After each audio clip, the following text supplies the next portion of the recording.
Hi, everyone, and welcome to the special simulcast of the Neil Haley Show and celebrity interviews live from the Grotto with Greg Hanna. Greg, what's going on, man? How are you? I'm doing amazing. I'm so excited about Christmas and so excited to talk to Anson Williams. As we know, Potsy. Real excited.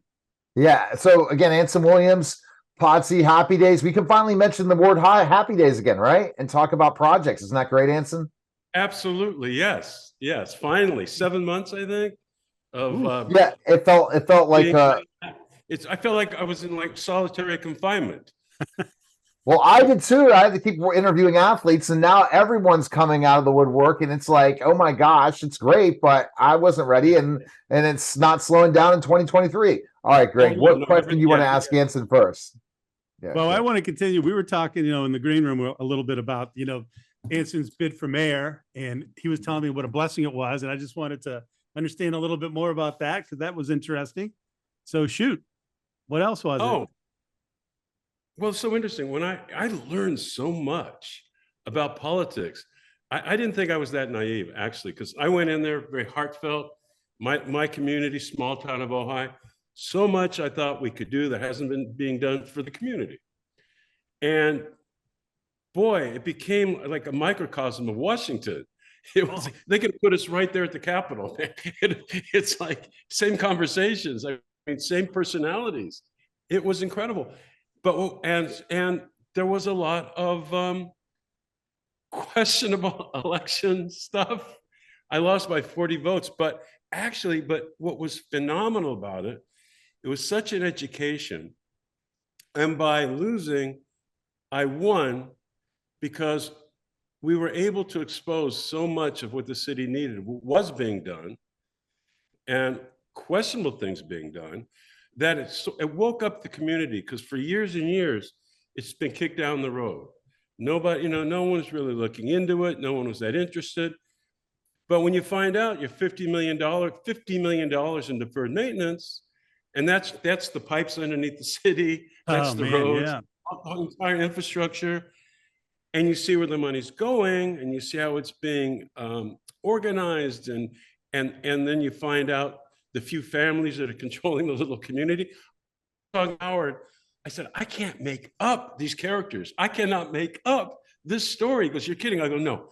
Every time I thought, okay, this is as far as it's going to go, a whole new chapter opened up. A whole new chapter. And I'm sitting there going, I'm going to keep running, and I'm going to just like copyright the script I'm going to write. I mean, it's like, and I'm going to go based on a true story. Unbelievable, right? So anyway, back to it. Now, what did happen is things are changing.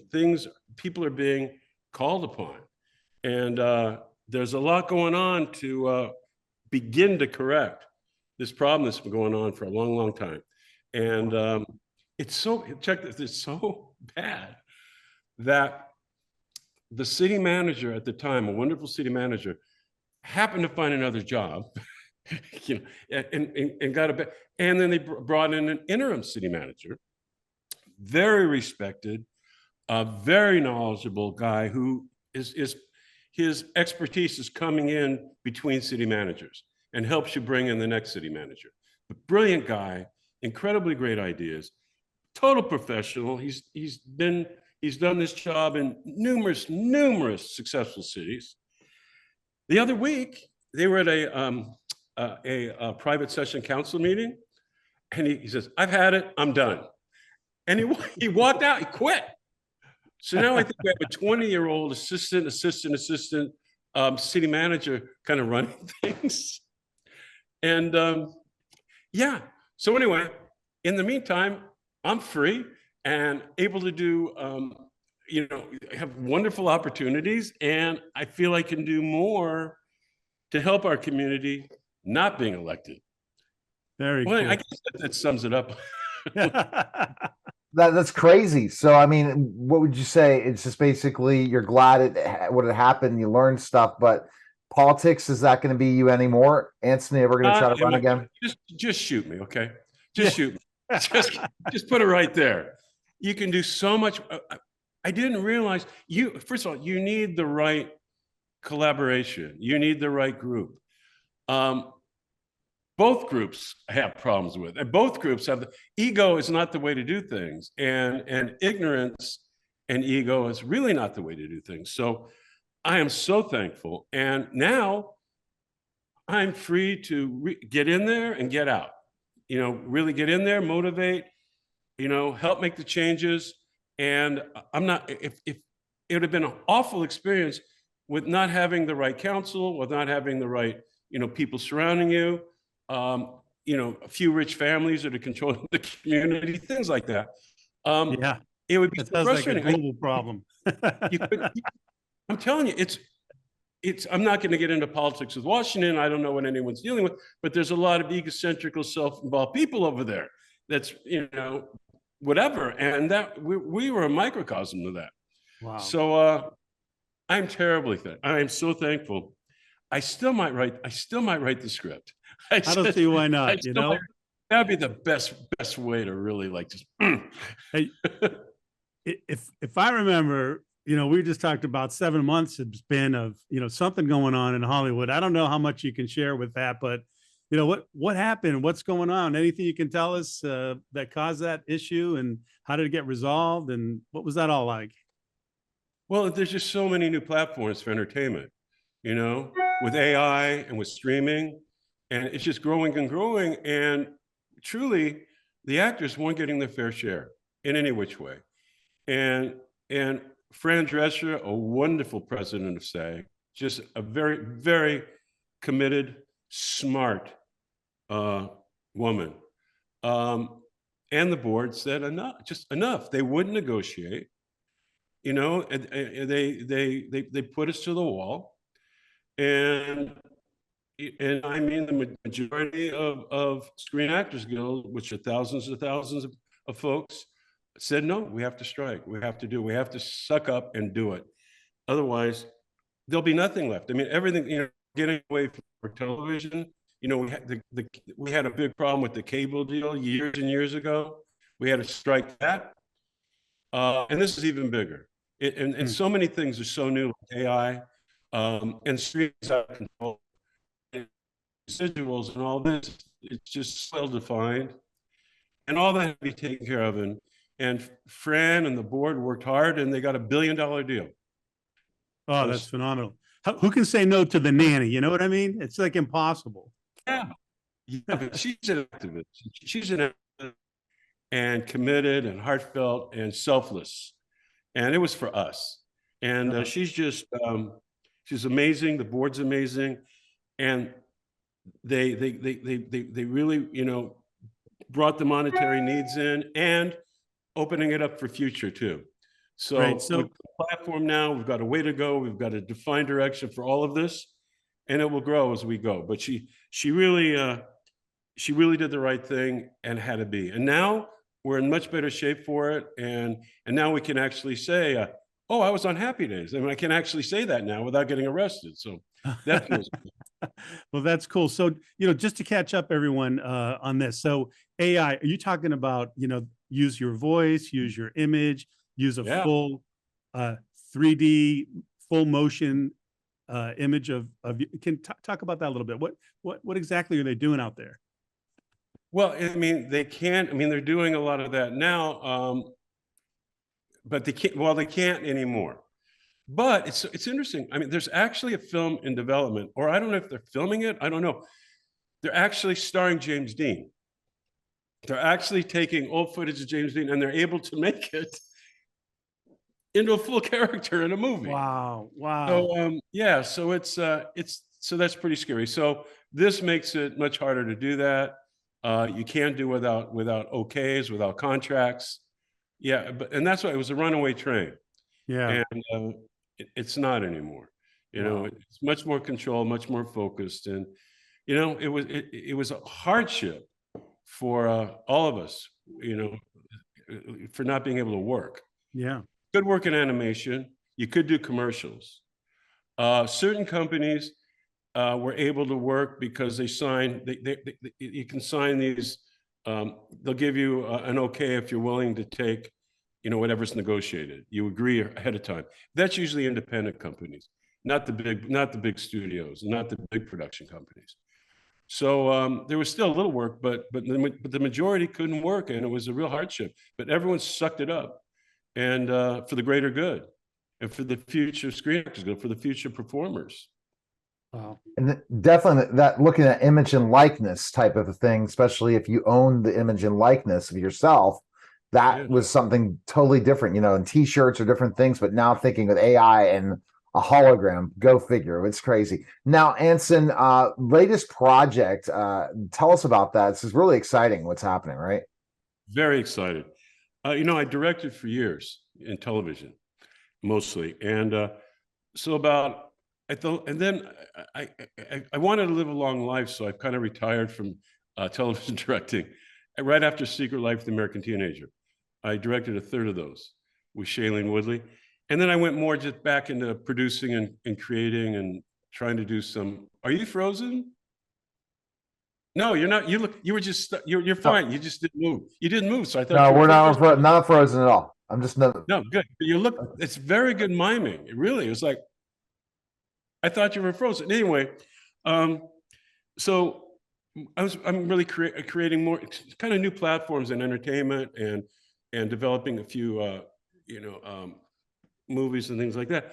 But my wife Sharon is a phenomenal writer, and she had written a memoir about her life growing up. Funny, emotional, um, um, tragic, heroic, growing up with with her mother having a psychotic breakdown from 8 years old, having to grow up with mental illness, and how it affected the family in a southern railroad town.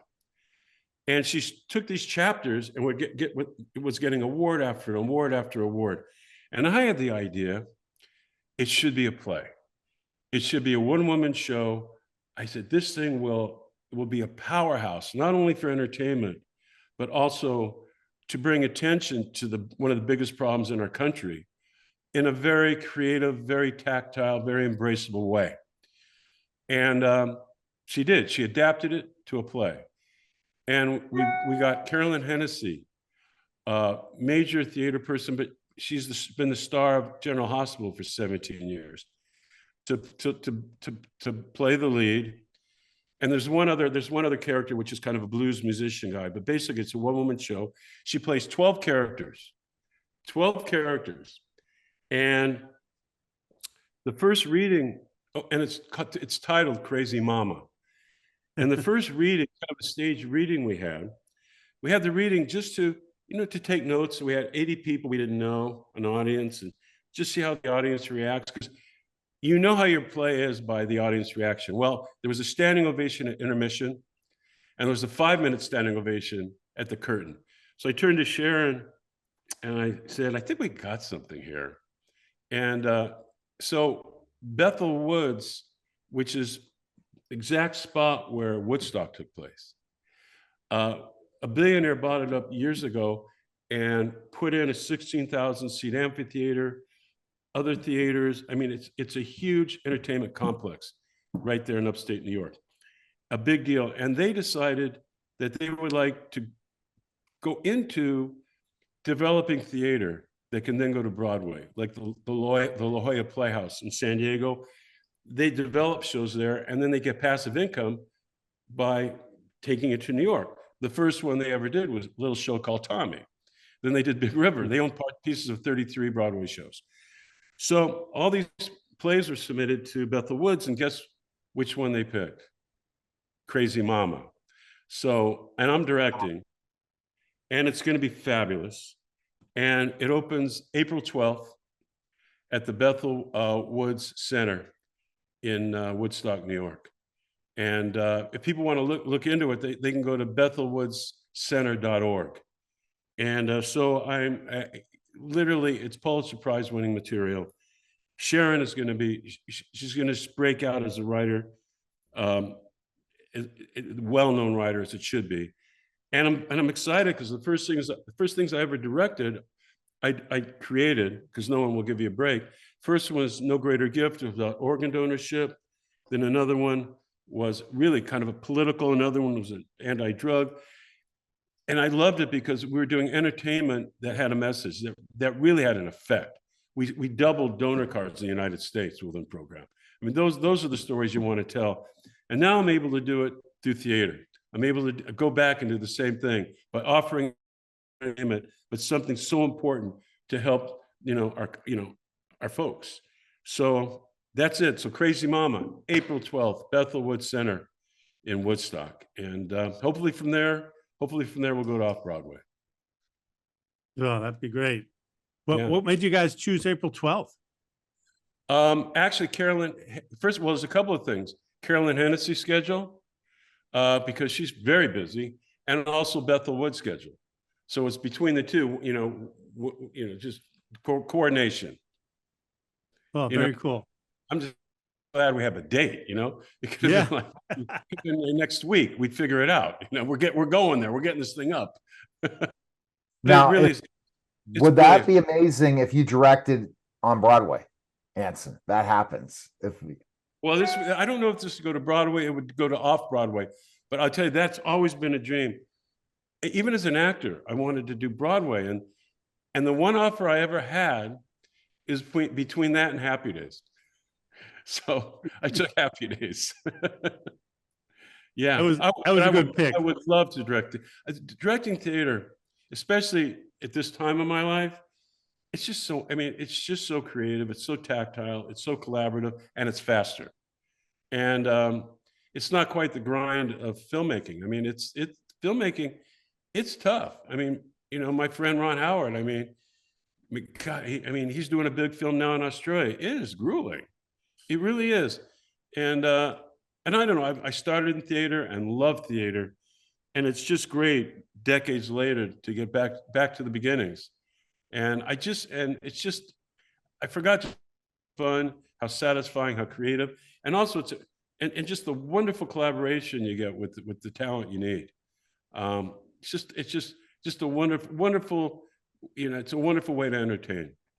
That's great. A few weeks ago, I think it was, Neil, we were chatting with your friend Ralph Malph, and it reminded me, how you guys, hang out together. I mean, and still talk every day. I mean, you and Henry and Ron, since the last time we talked, you're still keeping that up. Yeah, we just, let's see, Ron, a couple of us were Zooming, and a few of us are at Marion Ross's house, Mississippi. And all together, we did an interview for the New York Times about the 50th anniversary of Happy Days. And we were talking about that. And we're still so close, 50 years, man. Wow. And we have an open text. Every 2-3 times a week, we're in contact with each other, no matter where we are. And we never talk business. We're friends. We're true friends. And it's just amazing. It's amazing we have that kind of depth of a friendship. I was just texting Donnie before I came on the phone. He's going to be doing a big 17-piece band fundraiser in Ventura sometime in June. We were talking about that, and Don, by the way, I hope he talked about his album. Yeah, New York High. Yeah. Did you look? Did you see the video? Did you see his video? New York High video? I didn't see it. No, I did not. Oh, you should see it. It's great, and there's this huge show there in London, like the top 10, and his song is number 6 right now. There. Wow. High. Wow. And so everyone should go. I guess just go to Don Most on Facebook or Instagram and check it out. Check out New York High with Don Most, Donnie Most. That's great. Great promoting someone else. That's the humbleness of you, for sure. Now, Greg Verstheim was on here. It was not called Celebrity Interviews Live from the Grotto. So, Greg, you do have a question. I do have a question. Never got the chance with Anson the first time. Can't wait to ask you this question, Anson. Uh-oh. So it's my favorite question. I ask all of the guests this question. And it helps me in my own life, because it's important for me to learn from people, because I know nothing. The older I get, the more I realize the little I know. So right. Huh? Right. Yeah. Yeah. It's like you go, I'm not very smart. Exactly. I have a lot to learn.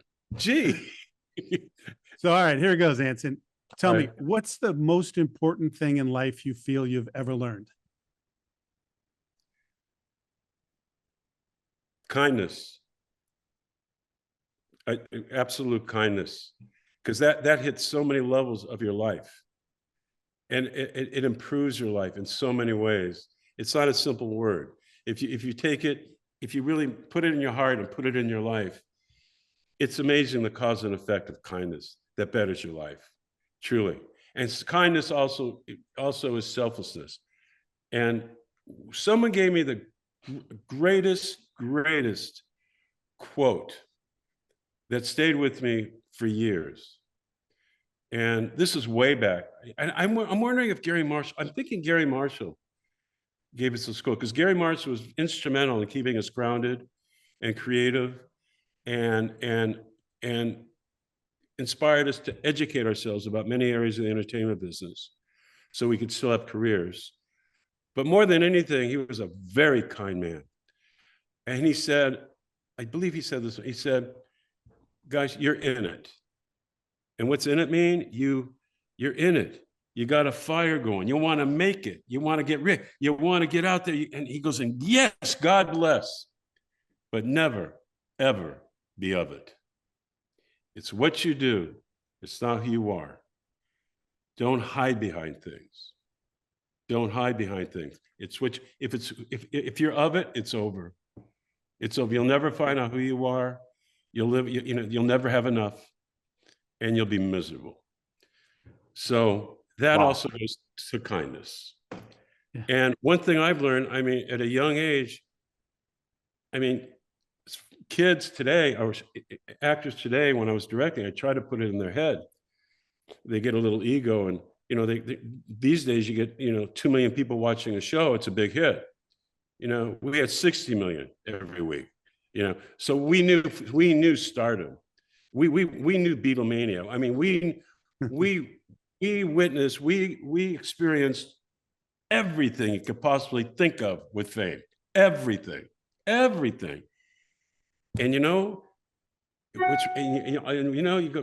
climbing the tree in my parents' backyard is pretty cool. It's like the basic, you go, wow, none of this is great, but it's the basics that matter.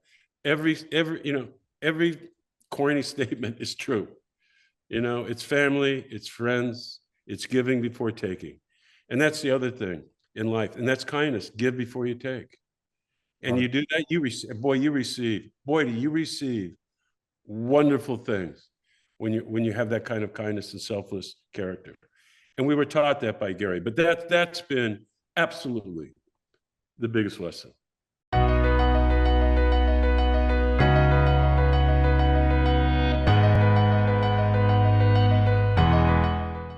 We're back to the Neil Haley Show. My guest today is Emmy Award-winning showrunner and executive producer of Coach Prime, Micah Brown. Micah, thanks for coming by. But man, you've been involved in a lot of cool projects in this time before we even go into Coach Prime. So you can kind of talk about specifically enough. ESPN 30 for 30, which I absolutely love. Then you talk about one that I love, Last Chance U.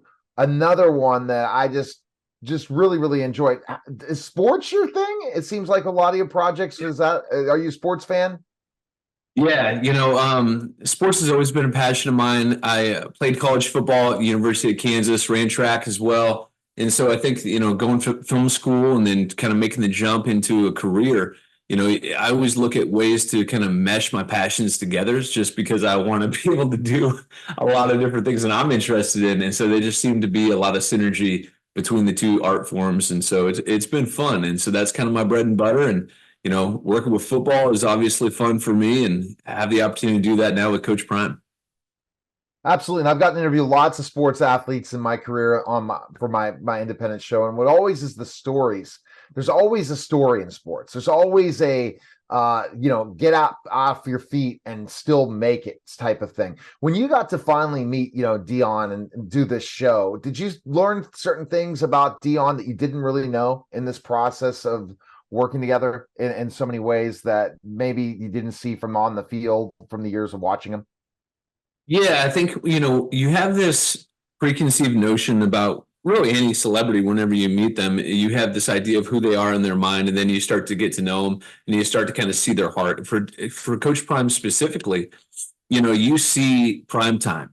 you see him going out, you see the flash, you see all of the things, and then you kind of start to get to know Dion a little bit. And you start to kind of like pull back the layers on that, and you see what kind of a father he is.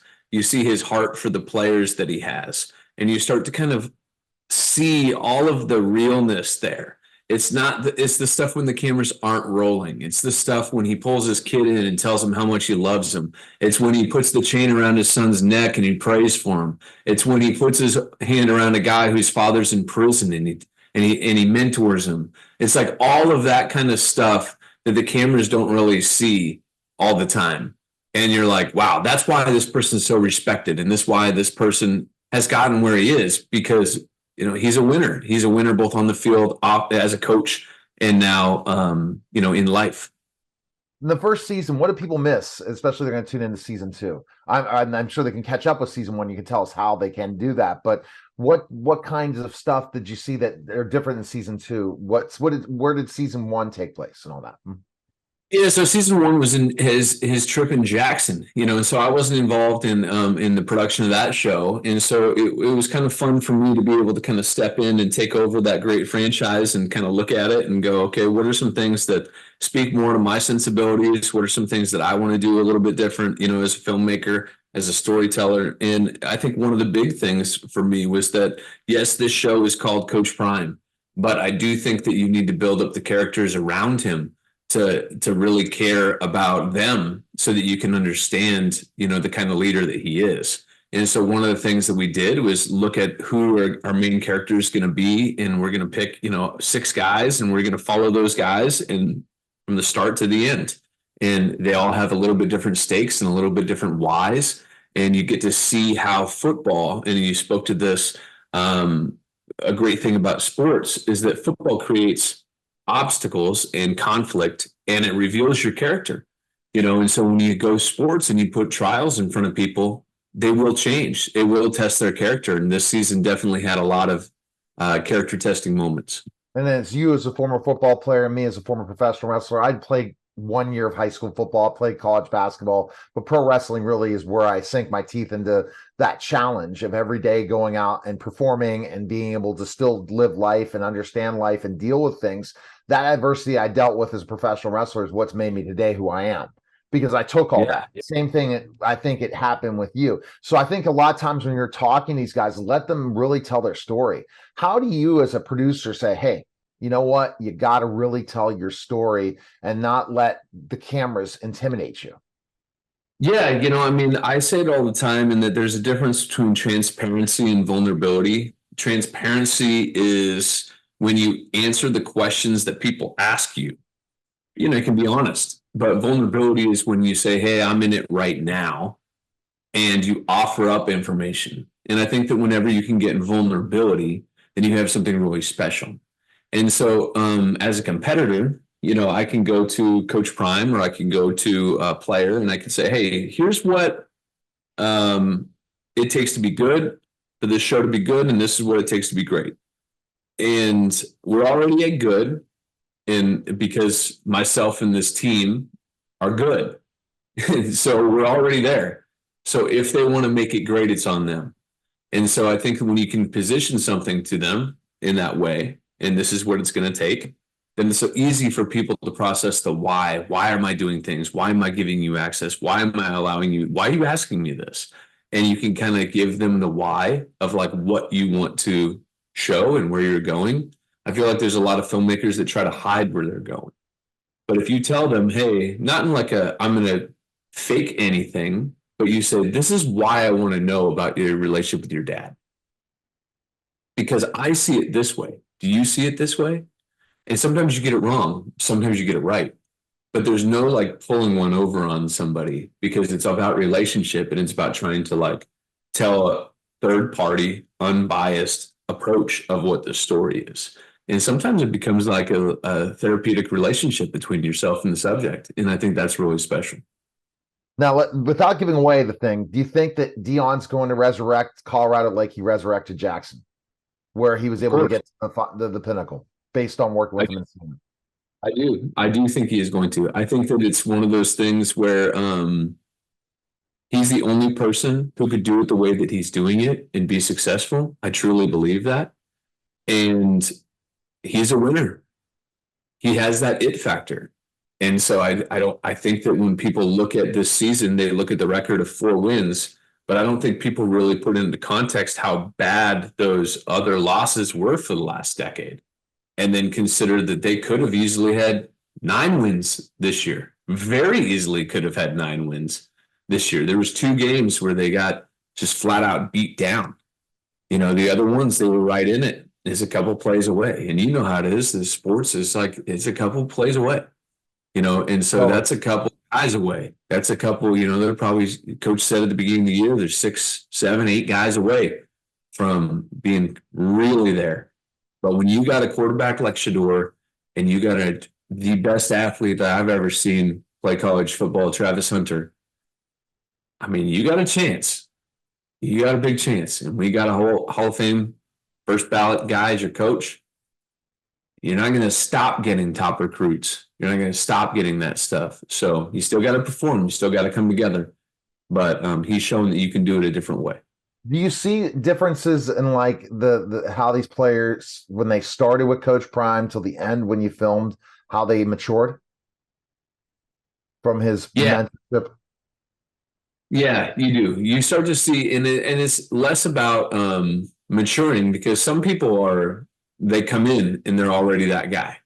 And so I think that's the kind of thing that you have to learn, is that there's some people that you have to pull up to the standard, and then there's some people that can never meet the standard. And then there's some people that already know what the standard is. They're trying to get the guys that already know what the standard is.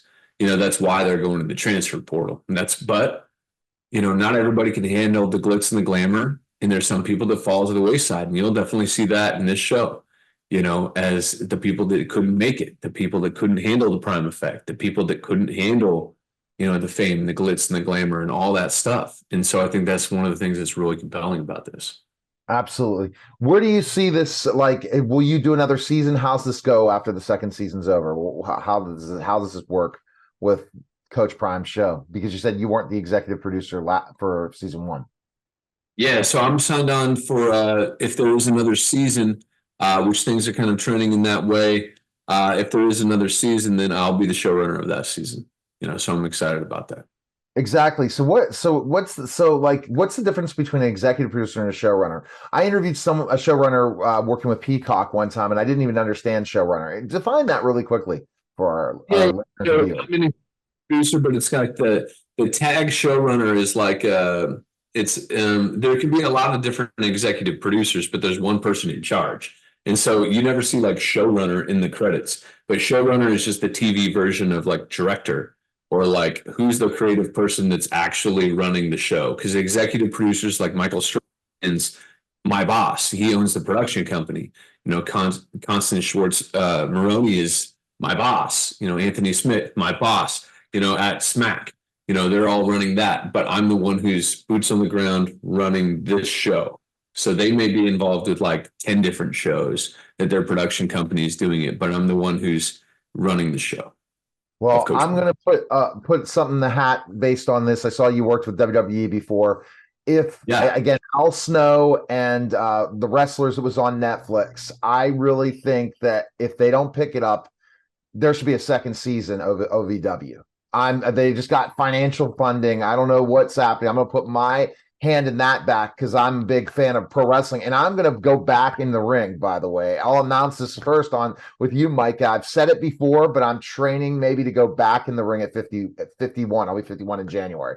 So I was wrestled with The Rock before Rock wore his knee pads. So who knows? Maybe there's a documentary for me someday once I get to this level. Maybe I can make a comeback in wrestling to the pinnacle top where I couldn't make it when I was in my 30s.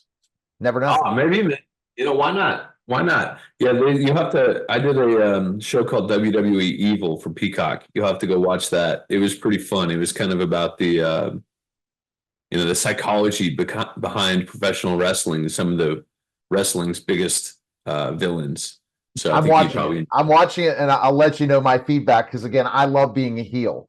The bad guy is the greatest thing in the world. So I work as a baby face or heel. It depends on what towns. But, without television, but when we had TV, it was crazy. We couldn't even go to grocery stores and they'd hate us.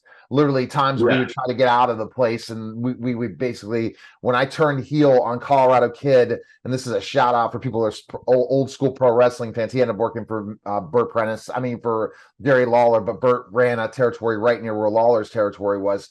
I turned on him, and literally there were people just wanting to kill me. That's the way you're as a heel when you have television. But when you don't have television, you really have to tell a story to that being a villain. But it's the best thing. It's the best thing to be hated in wrestling. I don't know. I mean, I guess doing a movie would be the same thing, to be the villain. I guess that's why they love being villains, right? Because you can be a character that you wish you could be in life, and you can't. So in that context, then Coach Prime, babyface or heel? Babyface. He's a babyface to his players, but he's a heel to all the other teams. We heard it first. You heard it Okay. there. All right. Well, appreciate it. All right. Well, thanks, man, Micah. It's the best place. It's available. Season 2 is available on Prime Video. How's that work for people to go ahead and watch it? Yeah, you can go watch right now. Prime Video. It has the first 2 episodes out. The third episode is coming out on Thursday, which is tomorrow. So it'll be out. So the first episode is preseason. The second episode has the TCU game. The third episode that's coming up, which you're not going to want to miss because it's my favorite episode, is Nebraska, Colorado State. And there's some really powerful stuff in that.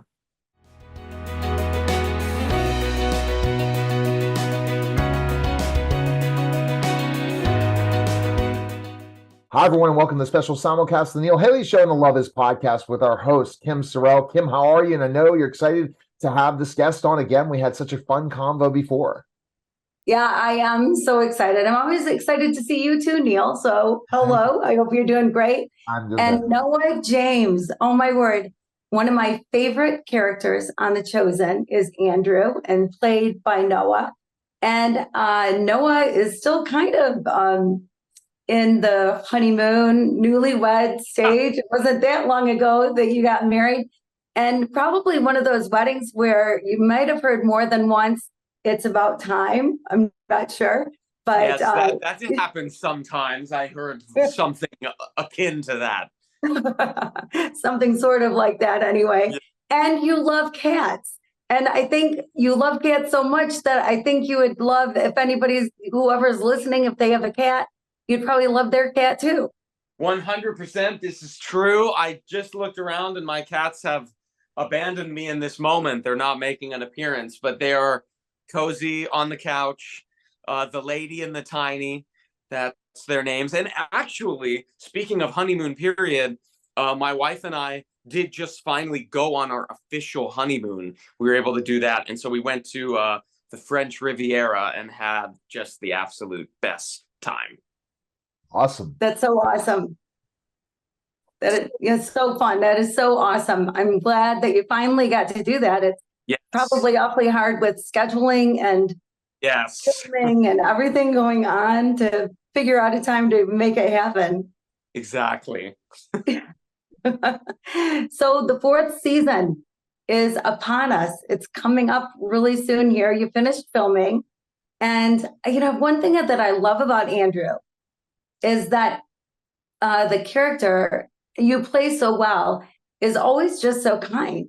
Like, he keeps Simon in check, but he's just always so kind. And I love that there doesn't seem to be a mean bone in his body. Do you feel that way? There probably are mean bones, but but kindness, I'm glad that you said that. I feel like Andrew is kind as well. And that's definitely one of his the qualities in which he tries to lead with in his life. And I think that Andrew appreciates what people are going through, and there's empathy there. And so I feel like that kindness comes from there, and it's not necessarily loud or boisterous sometimes. And with a brother like Simon Peter, it's sometimes could feel like you were not the center of attention, of course. And I think Andrew just a lot of the time leads with kindness, and there's a feeling that I may not be everything that I should be, but whatever I am, I'm going to bring to the table. I'm going to to help in any way that I can. And that's something that I think is really admirable. It's something that I aspire to in my life for sure. So what should we expect season 4 without giving anything away? Yeah. Get ready for a punch in the face. Get ready for it's a challenging season. It challenges the audience to come along on this journey with us, because obviously, as we all know, where the story is going. And I feel like in many ways, it's preparing the audience for the depth of conflict, sometimes despair, but also hope. That is really coming to the forefront in this season. And it was also challenging to film. It was a challenging season. The elements, the looming actor strike, in some ways it felt like mirrored in the content of the show. It's a challenging one, but I think all the more worth it. And I'm super excited for people to engage with it. I'm excited to see what people feel and say once they get to the end of it. It's just I think it will be the best season yet. Hopefully counterpoint to how hard it was to film. Yeah, well, interesting that it was that hard to film and that it went along with what you were doing. The world was going along with what you were doing. That's so cool. Yeah. And, I think one of the things that I see is that people are human and everybody's portrayed as being human. And so people are going to have doubts when they're human. They're going to make mistakes because they're human. And I love that comes through in The Chosen. Thank you. Yeah, that is paramount, I think, to The Chosen's success, because it's all about authenticity. And without that, the audience can't feel a way in to the story and to what we're trying to portray. And because we are showing the human side of all of these characters, I feel like people then can really look at it and say, whoa, I reacted the exact same way as that character. That's something I need to pay attention to. Or, in season 2, I say as Andrew, I don't feel great. I don't feel like I can be this hero in our people's history. Like I just am me. I feel like, how have I been thrust into this position in a way? And I think that a lot of people feel that way in their own lives. And when they watch something like this, they go, whoa, if someone that I have been hearing about all my life, could have felt that way, I feel in good company, and I have more worth than maybe I give myself credit to. We all have worth. And I think seeing all of us as human beings, it helps in that. And the fan base, since we last talked, again, having theater premieres and sellouts just to see the show, it's got to feel amazing. And I'm sure your life has changed dramatically since being a part of this, right? And being recognized, it's got to be chaotic.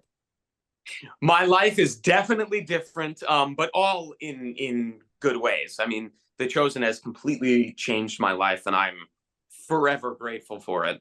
And then in terms of the fans and the outreach of fans and just the sheer number of them, it's kind of unfathomable, especially from where we began. We began as this, the little engine that could kind of show. And now to see, premiering in theaters, selling out. We just had Chosen Con, thousands of people showing up to be there with us and support the show. It was really incredible. And honestly, it is a humbling experience. And when people come up to me, maybe on the street, and they just say, hey, I love the show, or I love your work, and it got me through a difficult time. That to me is it's one of the best things to be a part of, because that the show is even if it's just entertaining people, that could be enough. But the fact that it's helping some people and helping them get through difficult moments, I mean, that's what more can you want out of art? It's really a remarkable thing to be a part of. It is remarkable. Anytime you can change somebody's life, and to do it by acting, to do it with the cast that you're doing it with and the show that you're doing it with, it kind of brings it back to that authenticity that, from my understanding, it's like one big family. Like everybody gets along. There isn't somebody who's stirring up trouble, but the cast gets along, and that I think shows in the work as well. The cast does get along really, really well, but it's also the crew. We have a massive crew. I mean, the amount of people that it takes to put this on. Wow. I mean, you're hundreds and hundreds of people, and it's a joy to go in and see everyone. And even in the downtime, there's a lot of downtime on sets, and then there's a lot of like, hurry up, do it as fast as you can. So even during the downtime, just talking to someone who maybe you haven't really had much time with, and getting to know their job, how they perform their job, how they came to it. And then the cast, will sit in the, maybe tent that we're in with our little chairs getting ready. And we just get we all know that we support each other and we're there for each other. That goes a long way to making the show what it is, I feel like, because no matter who's on camera, you have the other people helping them give the best performance that they possibly can. And I think that when you talk about all that, it's just got to feel amazing. Anything you can say? Anything you said, it's going to be the craziest season, like the mind-blowing season. Anything you can share with us, and when is it premiering? Just for those two things. Well, listen, the second one's a lot easier to say. So it is premiering in 2024 in February. So get ready for that. That's not it's pretty soon now. Something that I can say about this season, like a moment. I mean, truthfully, there are going to be lots of moments that you have read about and thought about. Big moments that transpire this season. I feel like people will be shocked at how much ground we cover this season. I was shocked when I read the scripts. I was shocked at how much ground we covered. I just thought, it's no secret we want to do 7 seasons. But my arithmetic of how, where we would go was off, and I think people will really, really enjoy what we have to offer. All right. One more question. I can't wait. Yeah, I can't wait, of course, and everybody else can't wait, and it's going to be exciting. To be in theaters, here you sign up for a TV show and you end up in theaters. What was that like for you? That's the chosen way. We never quite know. You sign up for one thing, and then all of a sudden it takes on a life of its own, which is one of the best things about being a part of a creative process. Is no one could have foreseen this. No one could have foreseen going into the theaters with fans and watching the premiere the way that we will. It's I mean, what can I say? I'm loving the ride.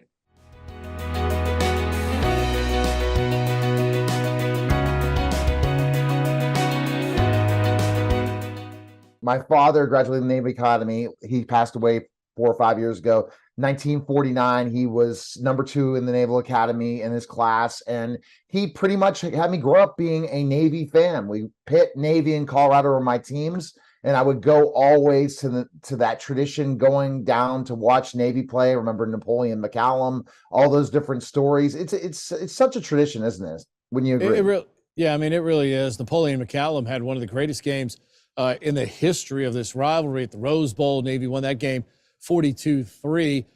Navy achieved this ring right here by beating Pitt 2015 Military Bowl, dominated Aaron Donald and company in that game with Keenan Reynolds. So, yeah, I mean, it's been, it's just been a joy to be a part of this program. And Certainly hope you're very proud of your father. I mean, you're number 2 in order of merit at the Naval Academy.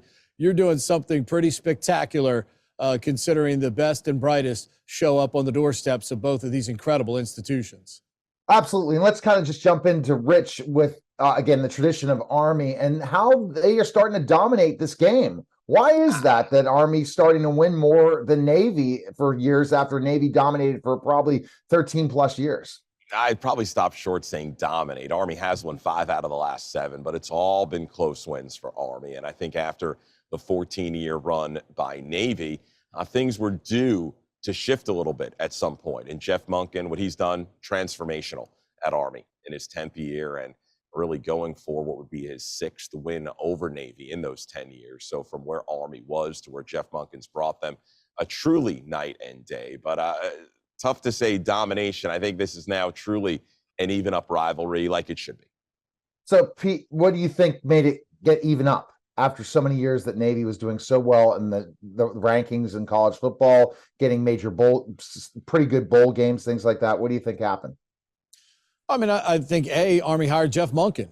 Jeff was an assistant at Navy with Paul Johnson, who's one of the great triple option gurus in the history of the sport. And Jeff brought that triple option offense to West Point. He started getting better players, started going down in the South and grabbing more speed. And that's where Navy for years had really thrived. And Jeff started getting some of those kids to show up at West Point.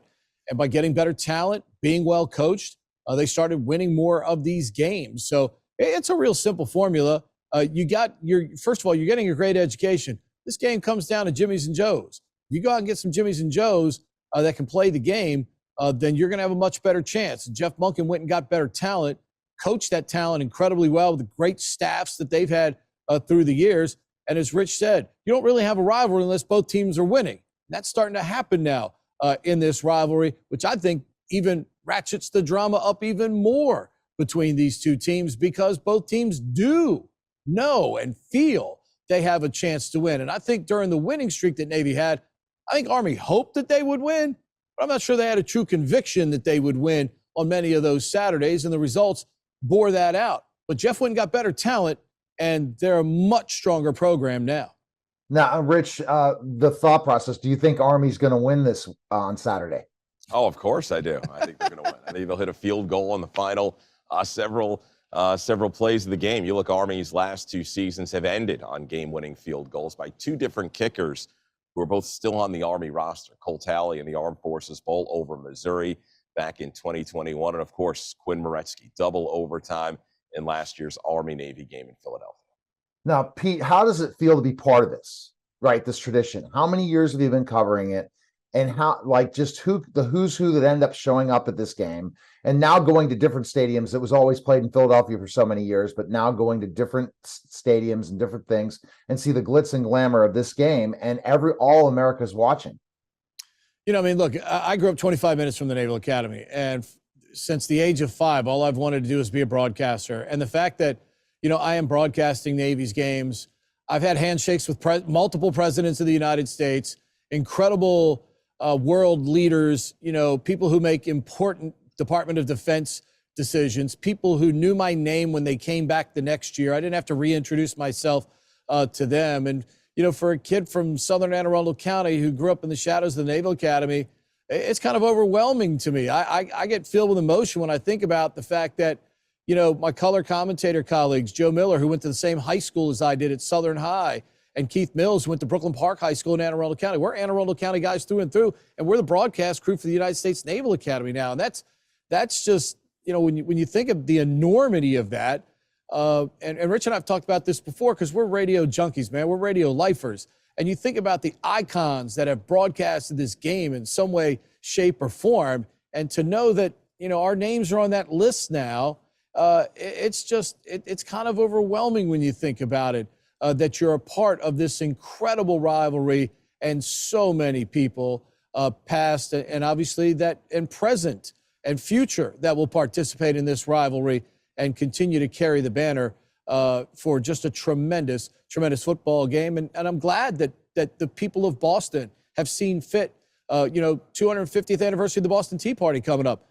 This area has been rich in tradition of American history. And now it gets to host this incredible game, thanks to the folks at USAA as well, with their tremendous sponsorship that have allowed this game to become a business entity. And as I said earlier, this area is going to thrive during this week. The hotels for hours away are packed with people that they would not normally have on the second week in December. So it's turned out to be a real opportunity for growth here this weekend in New England. So let's talk about this really quickly, Pete. Your fondest memory, and then I'm going to go to Rich, of covering this game. For me, the fondest memory is Malcolm Perry, 2019, runs for 300 yards.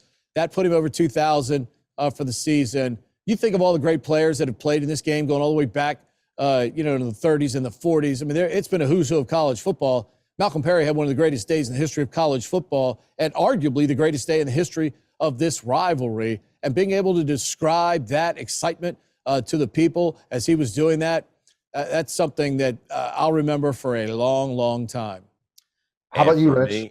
2016, Army broke the streak. Ahmad Bradshaw scoring what was the game-winning touchdown. The Cadets storming the field. There will not be, I'm going to go out on a limb, there will not be anything that could possibly top that, because there'll never be a 14-game run by either team. It's so remote, the chances of that happening, and Army breaking the streak the way they did it. That is number one and going to be number one for a long time. All right. And so, Rich, how many years have you been covering this? This is my 20th Army-Navy game. Wow. And how about you, Pete? This is my 26th year with Navy Athletics, and my 11th now as the full-time play-by-play man. Before that, I was the sideline guy. So I've got 16 of these as a radio broadcaster under my belt. Well, that's fantastic. So when I think about specifically this game and everything, Rich gave his prediction. Pete, you're going to say Navy's going to win, right? Yeah, I'm probably not going to say Army by 3 touchdowns in this game. Yeah, I mean, look, the pattern tells us it's going to be a close game. I'm hoping that, Nathan Kirkwood gets to kick one between the big H out here behind us, and Navy can come away with a dramatic victory and sing second coming up here on Saturday. And Rich, the winner probably will get a bowl game, right? That's usually how it works. Neither 5 and 6. Mm-hmm. Yeah, neither team will be headed to a bowl game. Bowl bids went out last week, and neither had the requisite wins. So, hey, this is the bowl game, right? This is the biggest game of the year. Might as well end the season with a game like this. So one team will have the last moment of its season be euphoria. The other one, disappointment.